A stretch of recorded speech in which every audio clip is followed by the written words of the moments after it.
네, 오늘은 고린도후서 4장 말씀 우리가 주목하는 것은 이라는 제목으로 말씀을 나누도록 하겠습니다.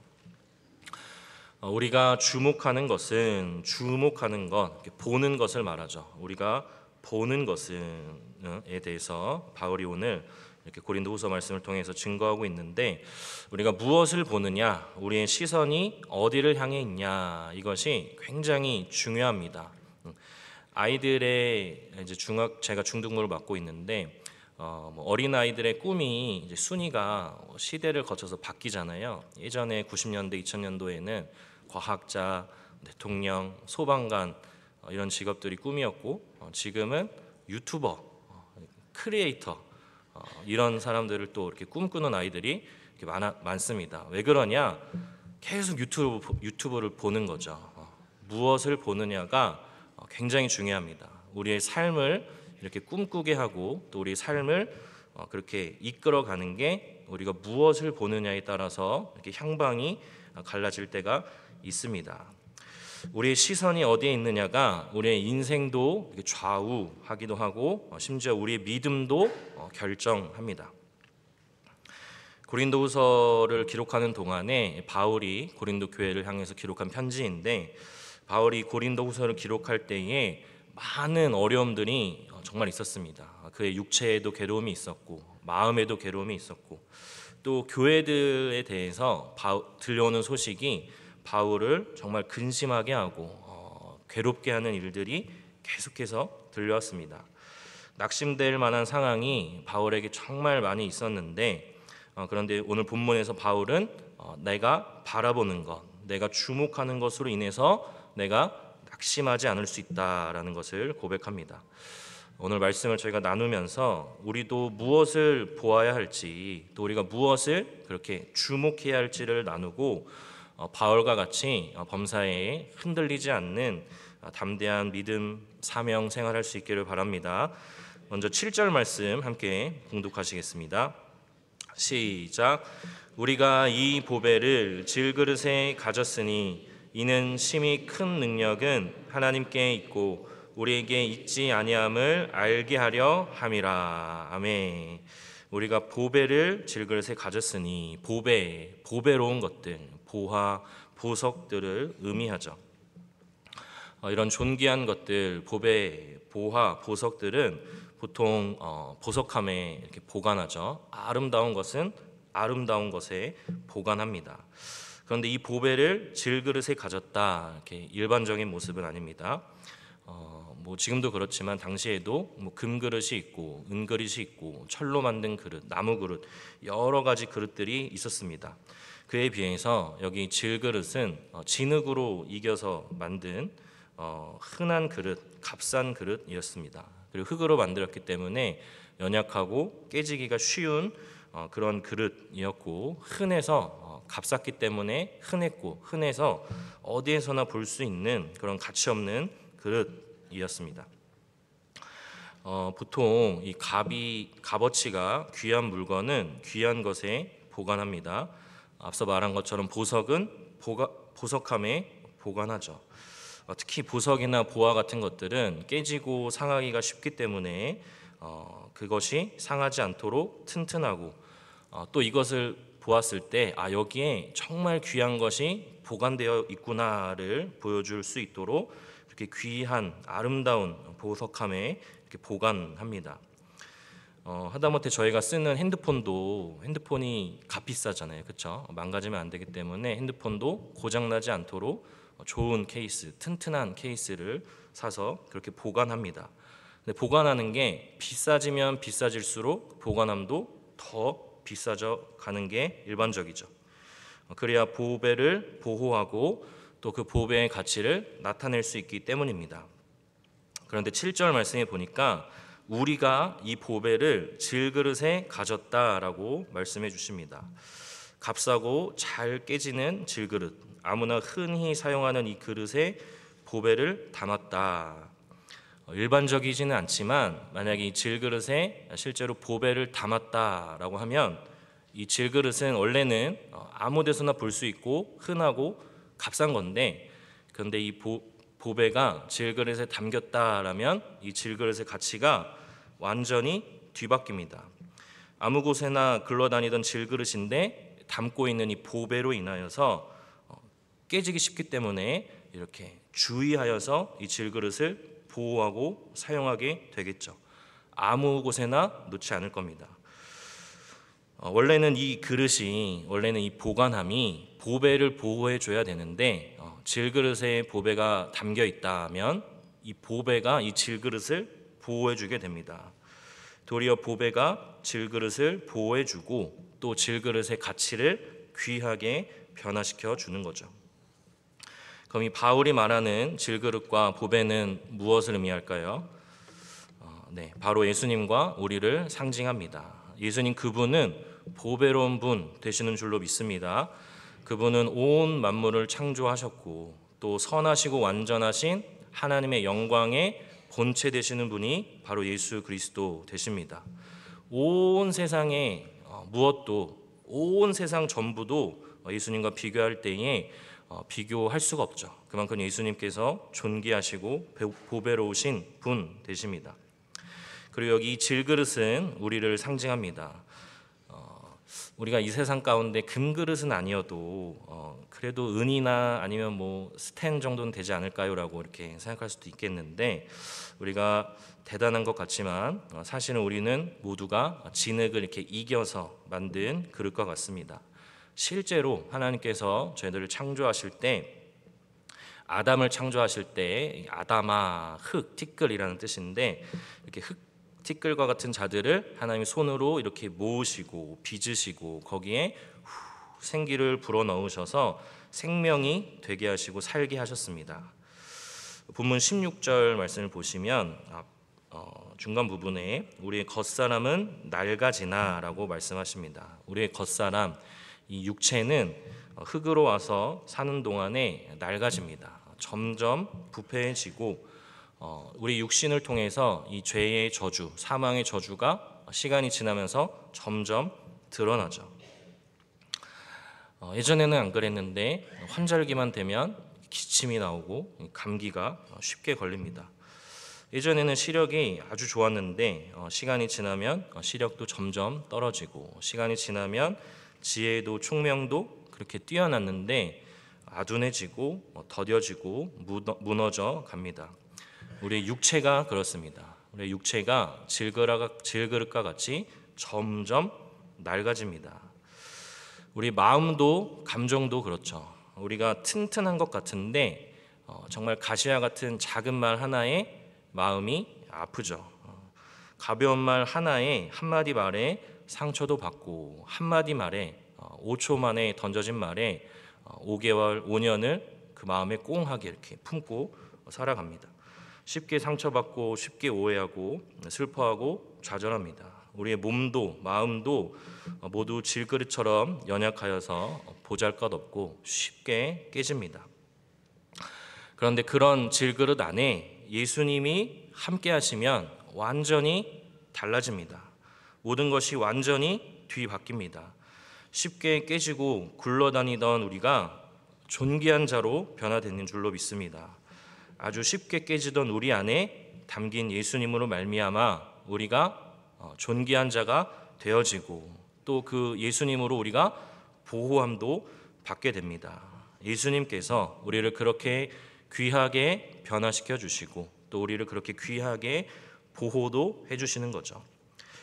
저희 본문 8절부터 9절 말씀 함께 봉독하시겠습니다. 시작. 우리가 사방으로 우겨쌈을 당하여도 쌓이지 아니하며 답답한 일을 당하여도 낙심하지 아니하며 버림받지 아니하며 거꾸로 뜨림을 당하여도 망하지 아니하고. 아멘. 그런데 우리가 예수님을 품고 있는 동안에 믿음으로 사는 동안에 이런 어려움들을 당합니다. 사방에서 우겨쌈을 당하죠. 우겨쌈을 당하다 피할 길을 찾지 못하는 어려움들에 내몰리게 됩니다. 또 답답한 일을 당하기도 하죠. 피할 길이 없기 때문에 어떻게 할지 몰라서 마음은 답답합니다. 또 때로는 박해를 받습니다. 매맞고 괴로움을 당하죠. 거꾸로 뜨림을 당한다.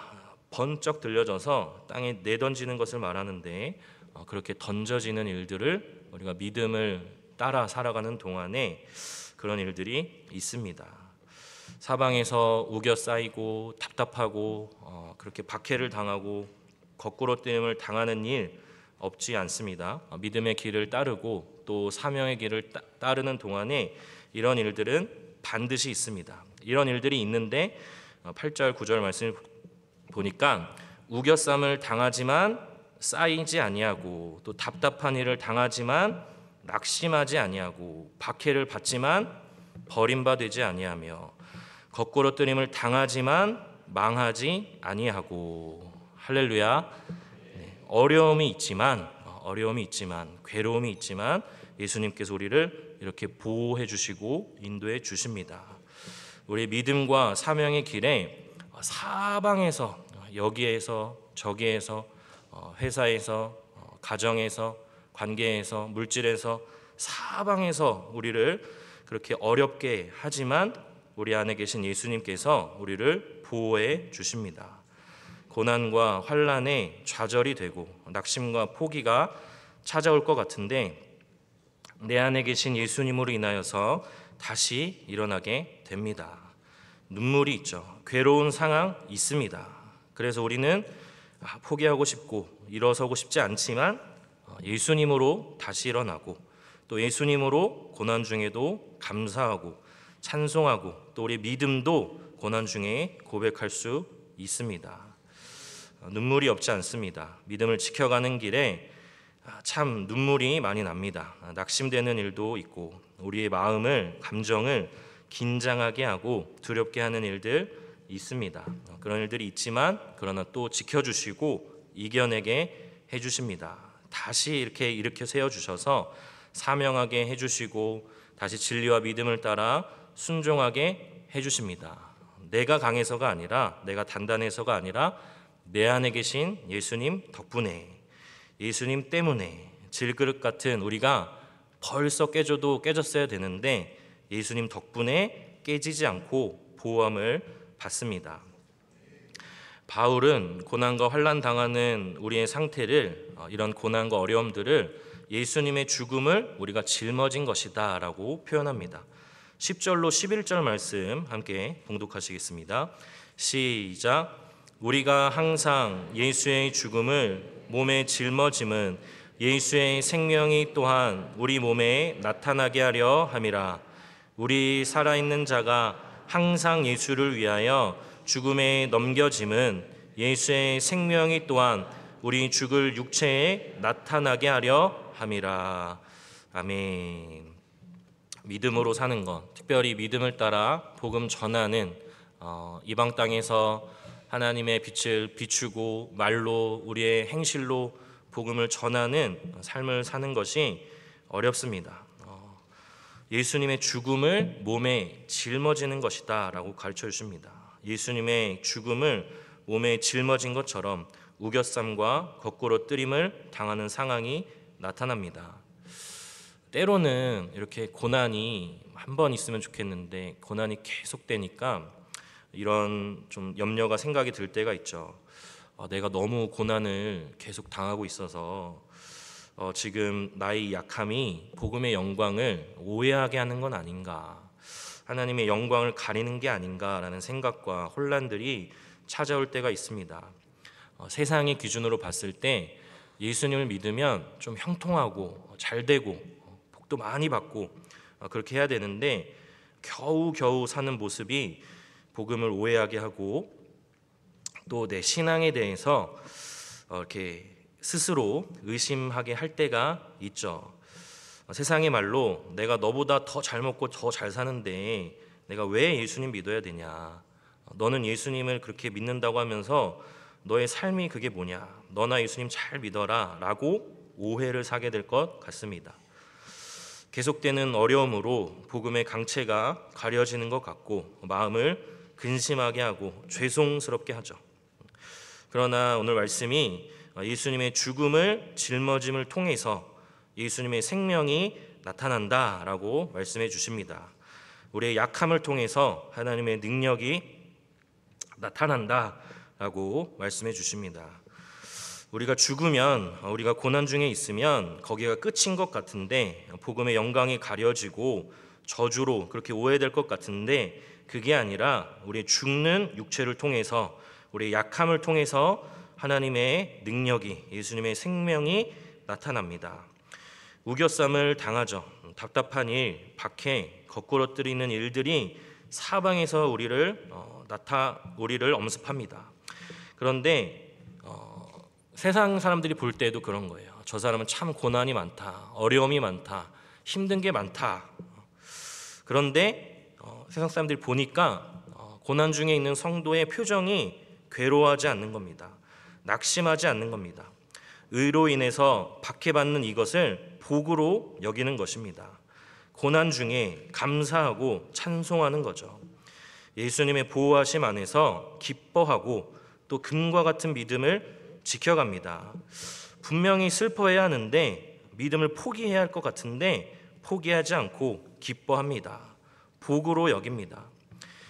그리고 그 앞에 세상의 쉬운 길들, 즐겁고 재밌는 것들, 보암직하고 먹음직한 것들이 가득해 보이는데, 바로 앞에 보이는데, 모든 선택에 있어서 무엇이 하나님을 기쁘시게 하여 드리는 것인지, 무엇이 하나님의 말씀인지를 놓고 그것을 따지고 그 기준 안에서 선택하는 거죠. 미련해 보이는데 그것이 지혜로운 길이다 말하면서 믿음을 선택합니다. 하나님을 알지 못하는 이들이 그런 모습을 보면서 저 안에 있는 분은 누구인가? 도대체 저 사람이 믿는 예수님은 누구신가? 이렇게 생각하고 보게 되는 거죠. 환난 중에 도리어 예수님의 빛이 비추어지는 것입니다. 낙심할 상황이지만, 세상 같으면 벌써 포기했을 길이지만 다시 일어나 빛을 비추게 하십니다. 12절 말씀 함께 봉독하시겠습니다. 시작.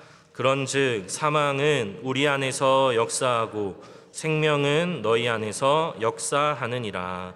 아멘. 예수님을 뒤따르는 길에, 이 길이 사망을 당하는 길 같지만 고난 중에, 어두운 중에 생명의 역사는 더욱 넘쳐납니다. 복음 전도 사명에 있어서 특별히 더 그렇습니다.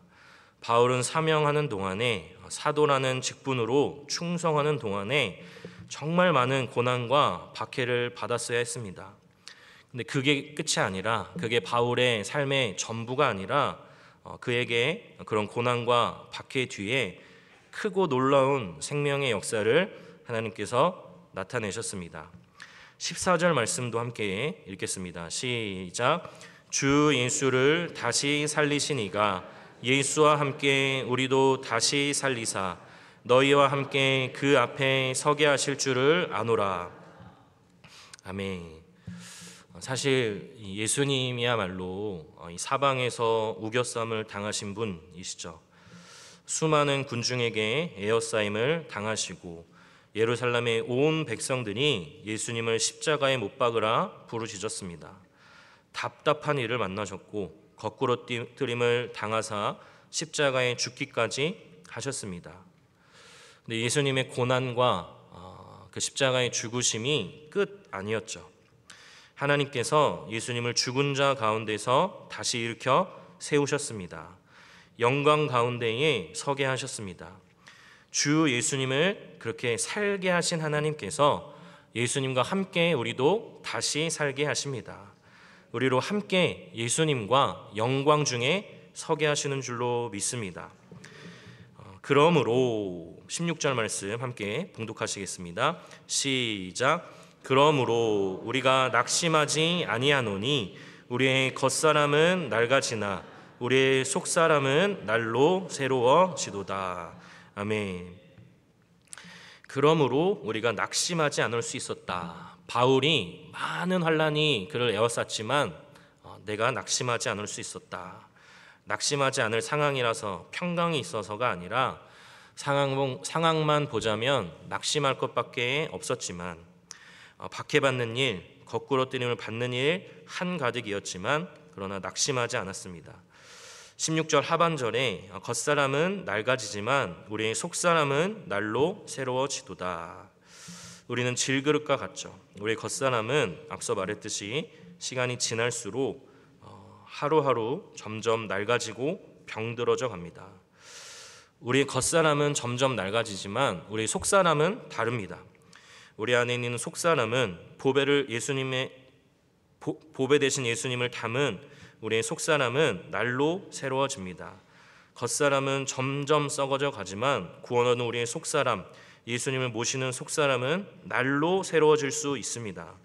고난과 박해가 우리의 겉사람을 깨지게 하고 눈물 나게 하고 또 낙심하게 하지만 그럴수록 믿음 안에 고난과 박해가 있는 성도는 점점 속사람이 강건해집니다.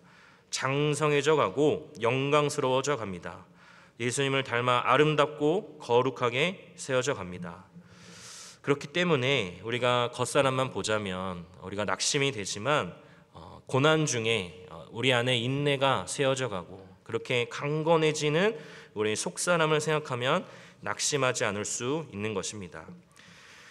17절 18절 말씀도 함께 봉독하시겠습니다. 시작. 우리가 잠시 받는 환난에 경한 것이 지극히 크고 영원한 영광에 중한 것을 우리에게 이루게 함이니 우리가 주목하는 것은 보이지 않는 것이니 보이는 것은 잠깐이요 보이지 않는 것은 영원함이라. 아멘.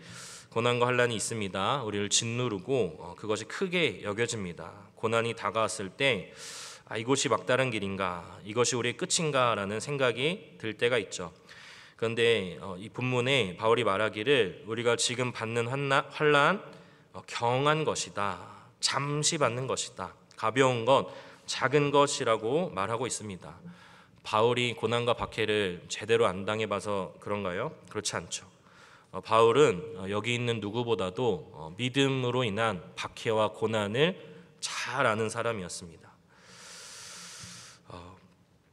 바울은 여러 번 매를 맞았고 굶주렸고 추위와 더위에서 고생했고 감옥에 갇히고 자지 못하고 돌맞고 여러 가지 생명의 위협을 당한 자입니다. 고난과 환난이 컸지만 고난과 환난이 크지만 무거운 것 같지만 다른 것과 비교하자면 잠시간의 것, 경한 것, 가벼운 것이라는 말입니다. 환난이 크고 무거운 것 같지만 그 뒤에 이어지는 내용이 지극히 크고 영원한 영광에 중한 것을 비교하자면 그렇다는 겁니다. 지극히 크고 영원하고 영광에 중한 것, 곧 하나님께서 우리에게 약속하신 그 천국의 영광을 말씀하시는 거죠. 우리가 참여할 예수님과 함께 설 그 영원한 영광을 말하는 겁니다. 주의 날에 예수님 앞에 섰을 때에 우리에게 주실 칭찬과 면류관을 말하는 것입니다.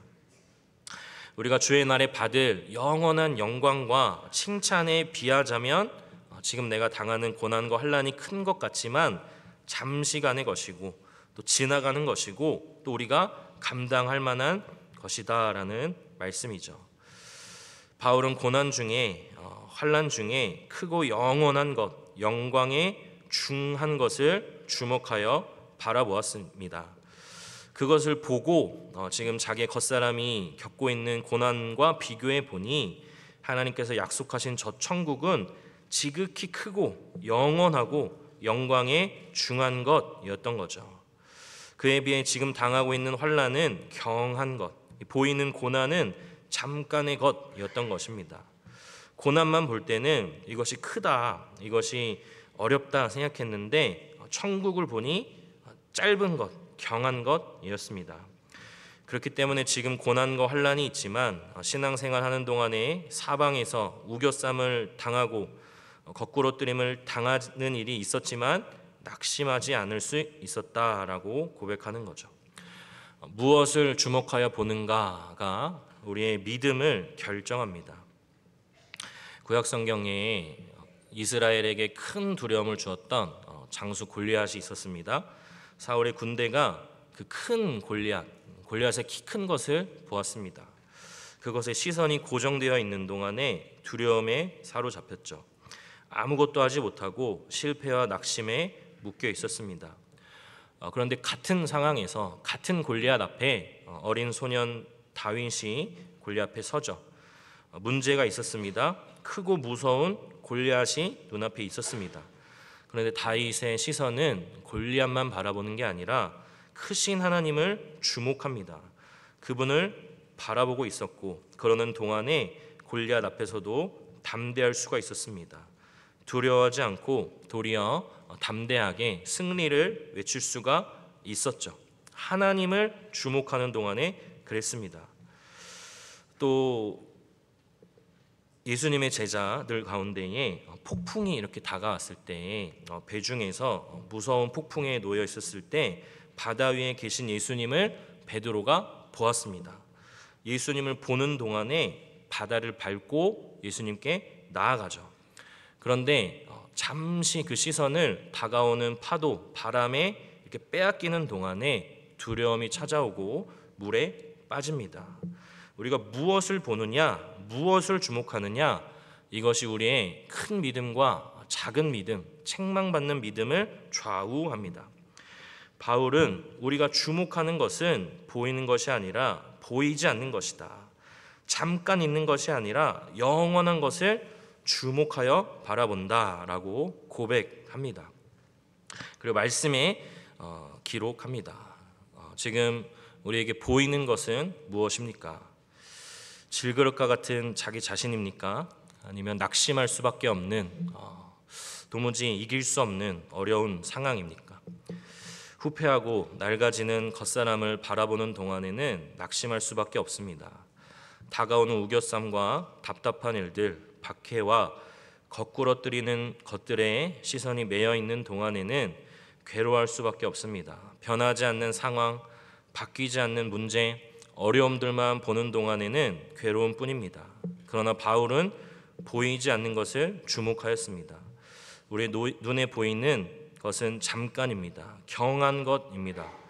그러나 우리를 주목하게 하시는 우리 안에 계신 예수 그리스도의 복음은 크고 영원하고 중합니다. 그러므로 낙심하지 않고 영원한 것을 위하여 자기의 생명을 걸고 바울은 그렇게 충성하며 믿음의 길, 사명의 길을 걸을 수가 있었습니다. 우리는 질그릇과 같습니다. 낡아지고 쉽게 깨집니다. 그러나 우리 안에 예수님이 계시는 동안에 상황은 완벽하게 반전됩니다. 보호함을 받고 또 존귀함을 입습니다. 낙심하고 좌절하지 않을 수 있습니다. 우리의 시선이 영원한 것, 우리 눈으로 보이지 않지만 약속된 것, 저 하늘에 간직해 두신 크고 중한 것을 우리가 주목하여 볼 수 있기를 바랍니다.